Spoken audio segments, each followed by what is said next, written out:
Halo, Assalamualaikum warahmatullahi wabarakatuh. Berjumpa kembali dengan saya di vlog YouTube saya. Pada kesempatan kali ini kita akan membahas mengenai sejarah dan politik hukum agraria.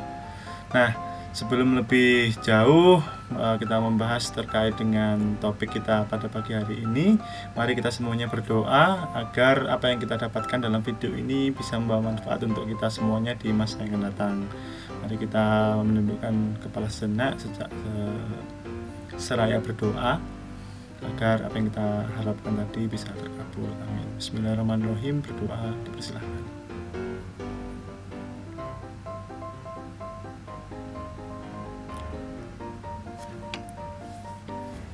Alhamdulillahirrabbilalamin. Baik, langsung saja kita mulai.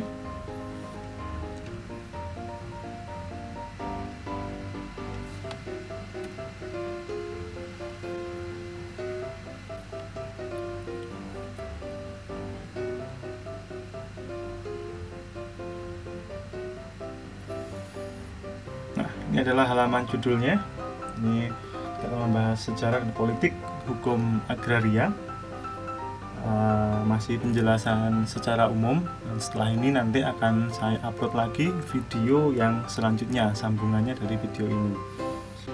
Sejarah dan politik hukum agraria. Tanah merupakan suatu faktor yang sangat penting bagi kehidupan manusia.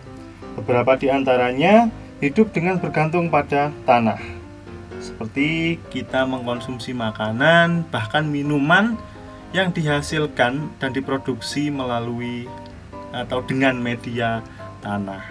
Jadi artinya sangat penting sekali bagi kehidupan manusia. Ya, Indonesia sejak dulu dikenal sebagai negara agraris. Ya, tapi nggak tahu lagi lah sekarang. Silahkan teman-teman berkomentar di kolom komentar di bawah.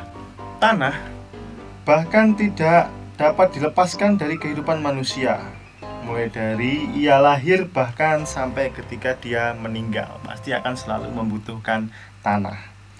Karena pentingnya arti tanah bagi kehidupan manusia, maka perlu diatur sedemikian rupa oleh otorita yang berwenang. Tentu saja dalam hal ini adalah negara.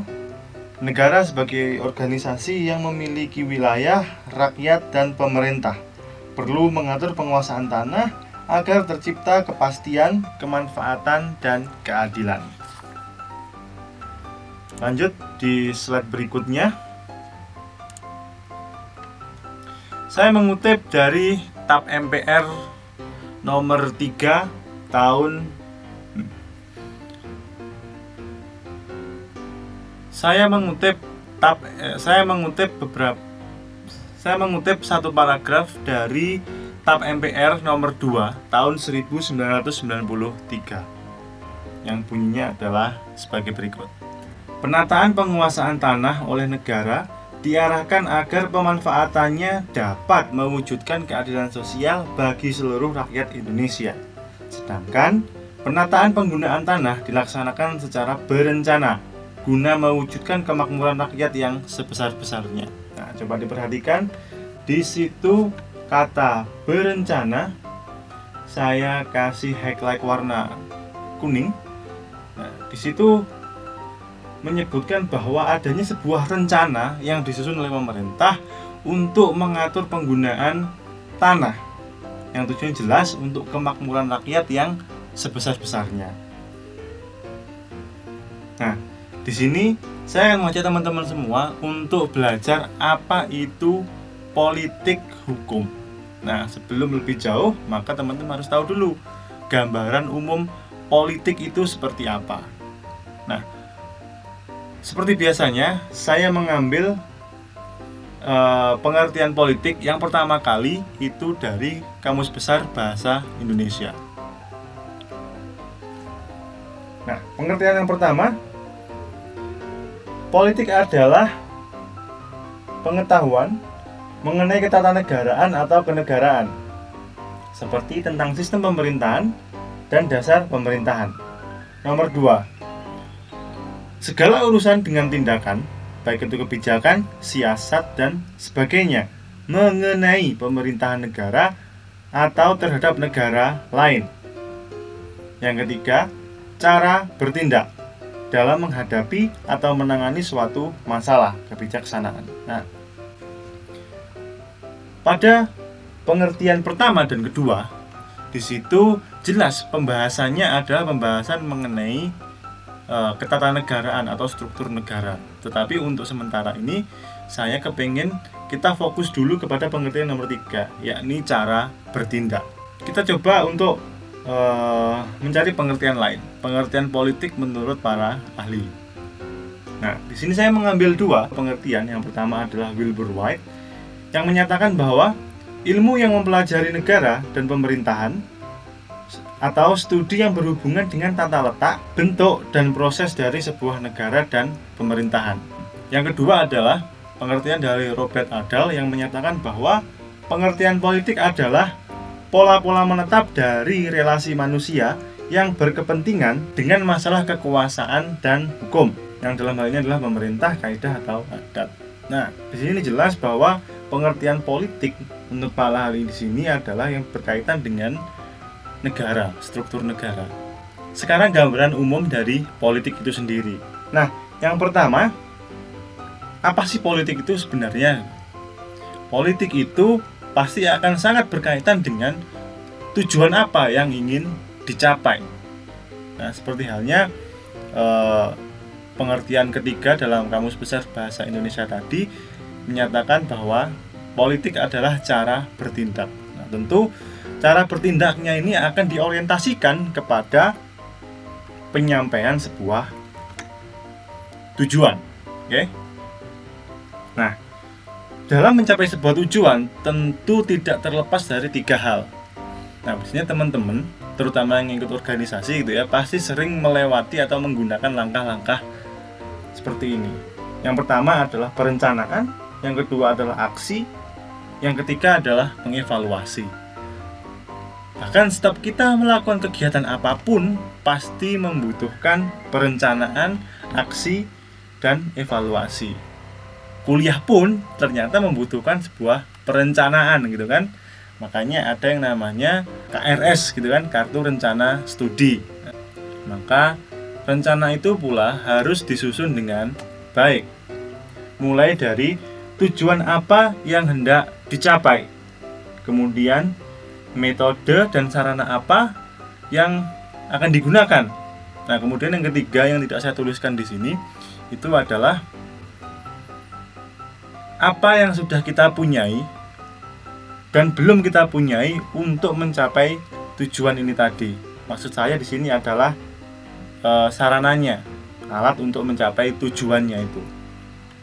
Nah, misalkan gini, teman-teman pengen ke Jogja, liburan ke Yogyakarta, tetapi teman-teman mempunyai budget yang terbatas. Lalu bagaimana solusinya? Nah, mungkin teman-teman bisa membuat rencana. Yang pertama rencananya adalah konsepnya adalah backpacker. Tentu kalau backpacker membawa barang secukupnya, kan? Membawa barang secukupnya. Kemudian nanti diperkirakan perjalanannya dari tempat tinggal teman-teman menuju ke Yogyakarta itu menggunakan apa? Kendaraan umum kah atau menumpang?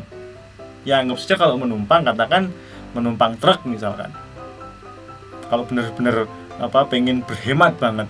Tapi kalau misalkan teman-teman kepengen naik bis, naik kereta dan lain sebagainya, atau naik kendaraan sendiri, ya monggo, terserah. Mana yang menurut teman-teman lebih efisien. Nah, seperti itu. Yang kedua adalah aksi. Nah, tentu dalam aksi adalah pelaksanaannya seperti apa, kemudian ada kendala. Nah, kendalanya seperti apa gitu kan. Dalam mencapai Yogyakarta pasti akan banyak sekali kendalanya. Misalkan kendalanya panas, hujan, dan lain sebagainya. Nah, lalu gimana cara mengatasi kendala? Ya, ini dengan improvisasi. Nah, ketika teman-teman bisa menghadapi semua kendala itu dengan improvisasi yang baik, maka insya Allah akan sampai ke tujuannya, di mana tujuan teman-teman tadi adalah ke Yogyakarta. Nah, dan bisa kembali ke rumah dengan selamat. Nah, kemudian yang ketiga adalah evaluasi. Nah, setelah teman-teman menjalankan semua kegiatan atau semua rencana, maka waktunya dievaluasi. seperti apa pelaksanaannya itu, apakah memang sudah sesuai rencana atau belum sesuai rencana, dan tujuannya gimana, tercapai atau tidak. Nah misalkan ke Yogyakarta harus tujuan utamanya adalah ke Malioboro. Nah tujuan utamanya itu kesampaian nggak ke Malioboro, jangan-jangan nanti nyampe ke Yogyakarta setelah melewati perbatasannya teman-teman kembali pulang lagi. Nah tujuan utamanya untuk mencapai Malioboro kan tidak tercapai gitu. Nah, bahkan kalau kita tilik lebih dalam terkait dengan pelaksanaan ini tadi, dengan kegiatan yang benar-benar kompleks, jadi kita membutuhkan yang namanya controlling. Nah, controlling itu untuk menjaga agar rencana yang dijalankan dalam pelaksanaan itu sesuai dengan jalurnya untuk mencapai ke tujuan. Nah, kemudian ada motivasi. Nah, kemudian ada reward atau penghargaan. Nah, kemudian bagaimana kalau misalkan terjadi pelanggaran? Nah, pasti akan ada law enforcement-nya, ada penegakan hukumnya di situ, dan ada sanksinya. Nah, gambaran politik secara umum itu seperti itu. Jadi, bagaimana sih bagaimana sih kita bertindak untuk mencapai tujuan. Nah, jadi kayak misalkan teman-teman mau menikah, nanti tujuannya menikah apa, ataukah hanya sekedar untuk memenuhi hawa nafsunya atau untuk melaksanakan sunnah misalkan. Nah itu pasti akan berbeda dalam pelaksanaannya, apalagi mungkin pelaksanaannya sama tapi hasil akhirnya akan berbeda. Nah kemudian saya lanjutkan politik hukum. Nah tadi kita sudah belajar mengenai politik gitu ya, mengenai cara bertindak. Nah sekarang pengertian politik bisa dikaitkan dengan kegiatan bernegara misalkan. Nah yang pertama saya mengambil pendapat dari Profesor Mahfud MD. Beliau menyatakan bahwa yang pertama mengacu pada kebijakan atau policy. Jadi politik di sini adalah yang dimaksud adalah policy-nya. Cara bertindaknya itu tergambar dari kebijakan yang diambil oleh pemerintah. Yang kedua adalah penyesuaian terhadap materi-materi hukum agar sesuai dengan kebutuhan. Nah, misalkan seperti ini, zaman terus berkembang, bahkan perkembangannya itu harus diimbangi dengan pengaturan-pengaturan dalam undang-undang misalkan. Nah, tapi yang selama ini terjadi, ternyata hukum kita itu tidak bisa mengejar kecepatan dari perubahan zaman yang ada di masyarakat atau perubahan sosial yang ada di masyarakat. Itu hukum akan sangat terlambat sekali. Dengan adanya perubahan itu tadi, hukum harus bisa menyesuaikan apakah aturan-aturan yang lama itu masih sesuai atau tidak. Karena seperti kita tahu bahwa perumusan sebuah undang-undang itu tidaklah sebentar, pasti membutuhkan waktu yang lama. Mulai dari penyusunan naskah akademik, kemudian masuk ke prolegnas, pembahasan dalam DPR, dan lain sebagainya. Nah, kemudian pendapat yang kedua, saya mengambil dari Sacipto Raharjo.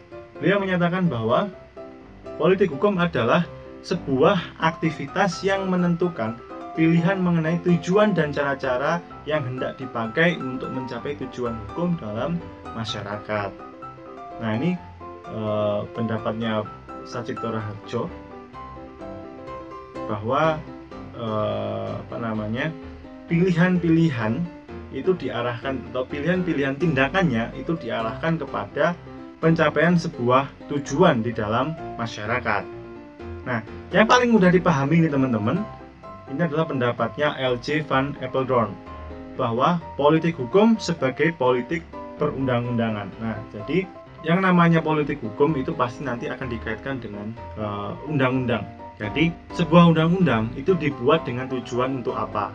Apakah dia itu hanya sebagai formalitas saja, ataukah ada tujuan-tujuan tertentu yang hendak dicapai? Nah, pun begitu pula dengan agraria, hukum agraria. Nah, apa yang hendak dicapai dengan adanya pasal 33 Undang-Undang Dasar Negara Republik Indonesia?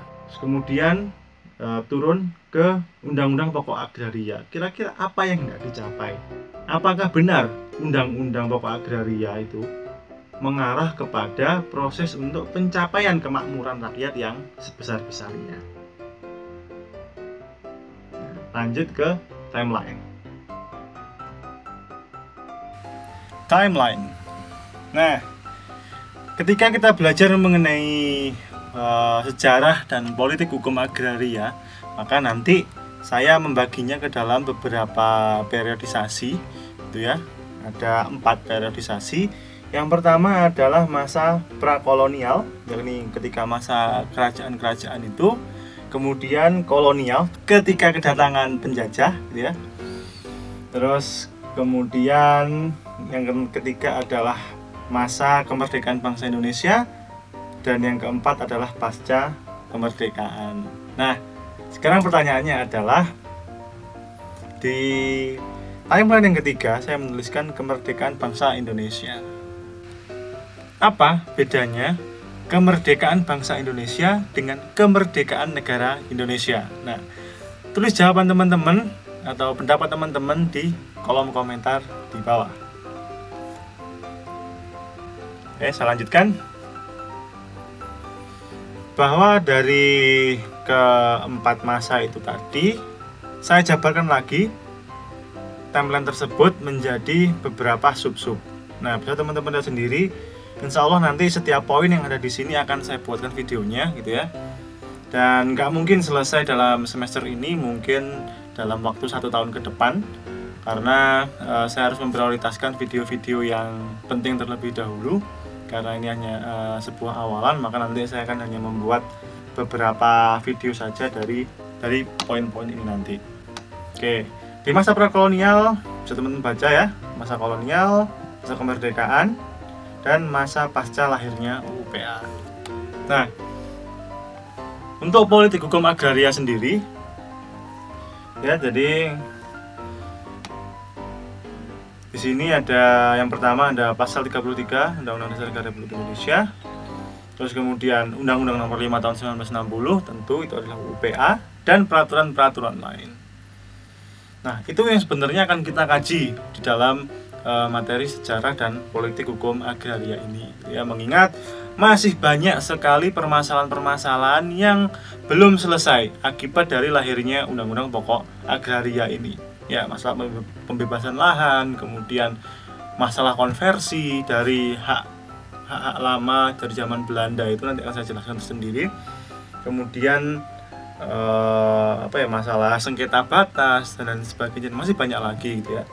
Dan sekarang sayangnya kita juga ditambahi dengan permasalahan baru, kita juga dihadapkan dengan kemunculan rancangan undang-undang Omnibus Law atau Cipta Kerja, gitu ya. Yang mana pembahasannya ini cukup kontroversial kalau menurut saya. Dan apakah ini nanti cocok atau tidak jika diterapkan dalam waktu dekat ini, mengingat kita masih berada dalam masa darurat kesehatan seperti ini, gitu. Nah, apakah